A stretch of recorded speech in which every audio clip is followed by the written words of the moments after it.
the invisible compass Jung, and the four pathways of the soul. Most people live as if they are whole. They act, react, love, and decide without asking where those movements come from, as if the soul were a simple engine, always running in one direction. But Carl Jung, the Swiss depth psychologist who saw further than most, believed otherwise. He believed the soul is not one voice, but many. Not one function, but four. And that to truly understand ourselves, our drives, our decisions, our confusion, we must learn to listen to all of them. Not just the loudest, not just the most accepted, but the full internal orchestra. Jung called these four functions the psychological compass of the psyche. Not morals, not instincts, not logic or belief, but the four ways in which the soul interacts with the world. Ways we use constantly, often unconsciously, each with its own rhythm, its own bias, its own way of knowing. They are thinking, the function of truth, logic, structure. Feeling, the function of value, connection, judgment of worth. Sensation, the function of experience, grounded in the now. Intuition, the function of possibility, insight, and the unseen. These are not merely traits. They are deep-seated modes of being, the fundamental ways in which the self relates to life, to others, to the inner world, and the outer one. And according to Jung, every person has a dominant function, the one they trust, the one they lead with. But wholeness, in his view, is not found by strengthening that one function alone. It is found by integrating the others, by learning to listen to the voices we often silence. A thinker who refuses to feel is half awake. A feeler who ignores logic walks blind. A person who only sees the present may miss what's coming. One who only lives in the possible may never touch the real. Jung's gift to us was not just to identify these functions, but to show that the soul becomes fragmented when it ignores even one. So this journey is not just about understanding personality. It is about learning to see more completely, to bring the unseen into view, to hear what we've been deaf to strengthen what lies dormant. Because in Jung's psychology, the self is not a fixed point. It is a movement, a process, a becoming. In the parts that follow, we will walk through each of the four functions, how they work, how they fail, and how each holds a key to a more complete experience of being human. We begin next with thinking, the most praised, the most overrated, and yet the most misunderstood. A function that seeks clarity, but often misses meaning. A function that builds the skeleton of the soul, but cannot breathe life into it. Let's begin. Thinking, the architect of the psyche. If the soul were a house, thinking would be the architect. It draws the lines, sets the angles, defines the rules. It asks, is this true? Before, how does it feel? It seeks clarity, coherence, structure, a mind that builds walls to protect against chaos. Carl Jung described thinking as one of the two rational functions of the psyche. Not rational in the cold or emotionless sense, but rational in that it organizes experience into understanding. It weighs. It compares. It defines. It doesn't ask, is this beautiful? It asks, is this correct? And in that pursuit of clarity, it becomes a powerful tool and a dangerous master. What thinking does best when developed and integrated, the thinking function is a gift. It allows us to analyze what we feel, not just feel it. It makes language possible, not just words, but meanings. It gives us the ability to step outside our experience, to question, to reflect, to understand why something matters. It is the philosopher's function, the scientist's ally, the strategist's compass. Through thinking, we can stand apart from our impulses and see the bigger picture. But Jung warns no function exists without shadow. The shadow of thinking, when overdeveloped and unbalanced, can become dry, disconnected, tyrannical. The person who lives in thought alone may forget how to feel. They may reduce the soul to systems. They may talk of love like a formula, of grief like a definition. Detached from feeling, thinking can rationalize cruelty, justify neglect, turn truth into a weapon. The over-intellectualized person becomes a prisoner in their own mind, mistaking understanding for wisdom and control for insight. They forget that knowing about life is not the same as living it. Thinking as a mirror, Jung believed thinking is not to be rejected, but balanced. It must be anchored in feeling, grounded in sensation, and informed by intuition. Because thinking can tell you the truth, but not whether that truth is kind or necessary or real in the human sense. Think of the doctor who knows the diagnosis, but cannot speak it with compassion. The judge who delivers justice, but forgets mercy. The philosopher who writes of suffering, but has never truly felt it. When thinking is cut off from the other functions, it becomes a machine, brilliant, but blind. But when thinking is integrated, it becomes a lens through which we see clearly, without losing the heart behind the eyes. The path of integration, if thinking is your dominant function, Jung would not ask you to silence it. He would ask you to soften it, to bring it into conversation with the parts of you that speak in emotion, instinct, and vision. Because truth without warmth hardens the soul. And the goal is not to become more rational, but to become more whole. In the next part, we will turn to thinking's quiet twin, the function many misunderstand, but without which no human life can be called complete. Feeling. Not emotion, not sentimentality, but a capacity to know what something is worth, even when no logic can explain it. Feeling.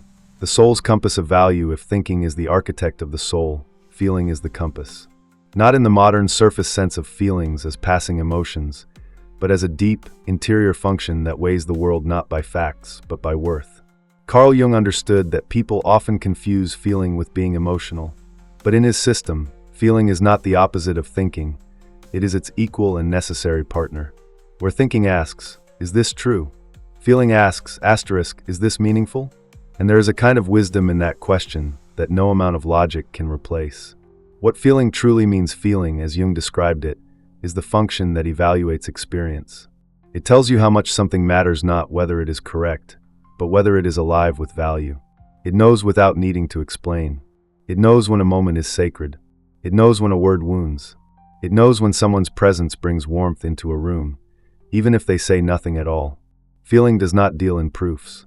It deals in meaning, in presence, in essence. And that is its quiet power, because many things in life cannot be measured, only felt. Love, dignity, loyalty, beauty, sorrow. These are not ideas. They are realities that exist beneath the level of explanation. And feeling is the function that knows how to live among them. How feeling shows itself in someone with a developed feeling function, you'll notice. A natural awareness of tone, atmosphere, the emotional undercurrents others miss. A deep sense of ethical responsibility, not out of duty, but because it just feels wrong. An ability to form rich, quiet judgments about people, situations, even unspoken dynamics. These are not sentimental people. They may be calm, even reserved, but they are tuned in, not to details or arguments, but to the soul of a situation. They ask, does this feel right? Does this align with what I hold sacred? Am I moving toward or away from something essential? Feeling is slow to speak, but when it does, it carries moral weight. It does not care about popularity. It cares about truth in the emotional sense. The kind of truth you feel in your chest. The kind that breaks silence like a bell. The shadow of feeling, but like all the functions, feeling casts a shadow. When feeling becomes unbalanced, it can turn inward and become moody, brooding, overly sensitive. Become judgmental, rejecting others not for what they do, but for how they feel to the inner compass. Prioritize harmony so much that it avoids necessary conflict, losing truth to keep the peace. Feeling without thinking becomes blindly loyal, swept up in the tides of attachment or guilt. It may know what it values, but not why. In its extreme, it can sacrifice clarity for comfort, or confuse personal conviction with universal truth. The role of feeling in the greater psyche, despite its dangers, Jung saw feeling as crucial to wholeness. Because a person who thinks well, but feels nothing, is not whole. They can build systems, but not see the harm they cause. They can speak truth, but forget kindness. Feeling connects us to humanity, to story, to suffering, to awe. It reminds us that we are not only minds in motion, but hearts trying to remember why we are here. And in a world that increasingly values speed, data, performance, feeling is revolutionary. It says, slow down. Be with what matters. Let value guide you, not noise. The journey to integration. If feeling is your dominant function, Jung would encourage you to develop thinking, not to betray your soul, but to learn how to explain its movements. And if you have repressed feeling, if you've buried it beneath logic, sarcasm, distraction, you may not trust it at first. But in moments of stillness, when you stop performing, stop solving, you may notice a voice returning. Soft, but certain, saying, this is not what you want. This is not who you are. Come back. That is feeling. It is not dramatic. It does not shout. It waits. But when you hear it, and trust it, you begin to live with integrity, not as a moral rule, but as an inner alignment that feels like peace. Sensation, the function of reality itself before thought. Before judgment, before vision or meaning, there is presence. A foot on cold stone, the weight of silence in a darkened room, the smell of rain rising from hot pavement. These are not metaphors. They are facts of the moment, and the psychological function that encounters them directly, without interpretation or projection, is what Jung called sensation. Sensation is not about thinking, and not about feeling. It doesn't ask, what does this mean, or how do I value this? It simply asks, what is here now? The foundation of the psyche sensation is the root of experience. It is the body's report to the mind. It gathers color, sound, weight, texture, and says, this is real. Without it, no philosophy, no religion, no idea could exist. Because without perception, there is nothing to reflect upon. In Jung's model, sensation is one of the two irrational functions, not because it is illogical, but because it does not operate by logic at all. It perceives. It does not conclude. It gathers. It does not judge. Sensation anchors us in the concrete. It insists that the sky is blue, the table is rough, the coffee is hot. It resists abstraction. It says, stop drifting. Look around. This is where you are. How sensation lives in the world in someone with a dominant sensation function. Life is vivid. They notice details others miss, a change in the light, a shift in someone's posture. They are grounded in the physical, aware of space, movement, rhythm. They find joy in texture, in tools, in the tangible. These are often builders, craftsmen, dancers, chefs, photographers, people whose soul speaks through the handling of materials. Sensation types are often misunderstood in a culture obsessed with vision and big ideas. But Jung understood, without sensation, nothing else can stand. It is the brick beneath the cathedral, the soil beneath the dream, and in its purity it is sacred. The shadow of sensation, but when sensation is inflated, when it exists without the balancing force of intuition or meaning, it can become shallow.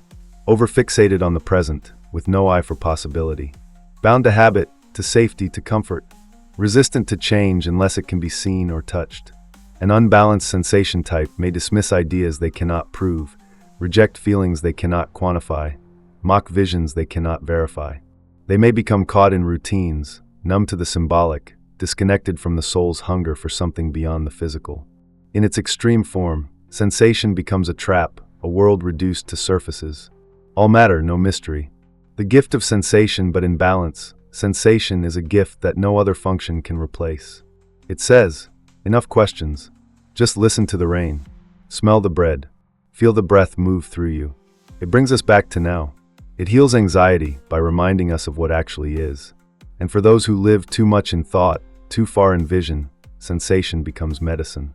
Because when you touch what is real, you remember, not everything needs to be solved. Some things simply need to be lived. Sensation reminds the soul that it has a body. And the body is not the enemy of wisdom, it is its first witness. The journey toward wholeness, if sensation is your dominant function, Jung would invite you to explore the symbolic, the abstract, the visionary. To ask not only, what is here, but what might this become? And if sensation is repressed in you, if you live too much in your mind, he would ask you to pause. To walk barefoot, to cook with your hands, to observe without needing to explain. Because sometimes truth is not spoken, it is touched. The function that sees in the dark, there is a kind of knowing that does not arrive through logic or through the senses. It doesn't require proof. It doesn't ask permission. It arrives like a whisper from the future, quiet, sudden, unprovable, and yet undeniable. This is intuition, the final of Jung's four psychological functions, and the one most often misunderstood. It is not guesswork. It is not fantasy. It is a way of perceiving what is not yet formed, of sensing the movement beneath the surface, the pattern behind the veil. Where sensation looks outward and says, I see what is, intuition looks inward and says, I sense what is becoming. The nature of intuition, Jung described intuition as perception through the unconscious. It does not rely on data or detail. It leaps. It connects what cannot yet be connected by reason. An intuitive person often doesn't know how they know. They simply know.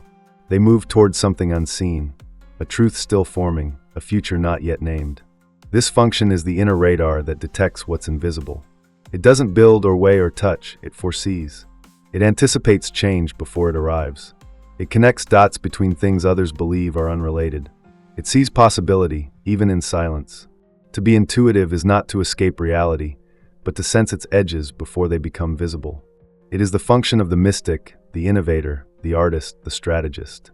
And in a world fixated on what is measurable, intuition quietly walks ahead of the facts, holding a lamp that lights only the next step.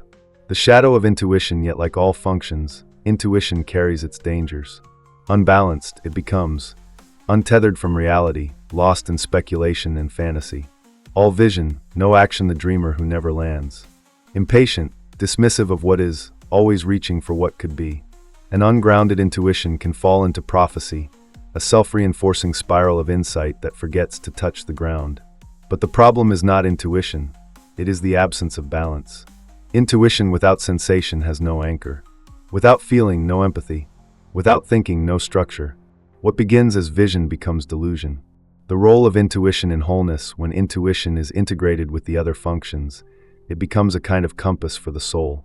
It tells us which direction to move, not by logic, but by an inner certainty.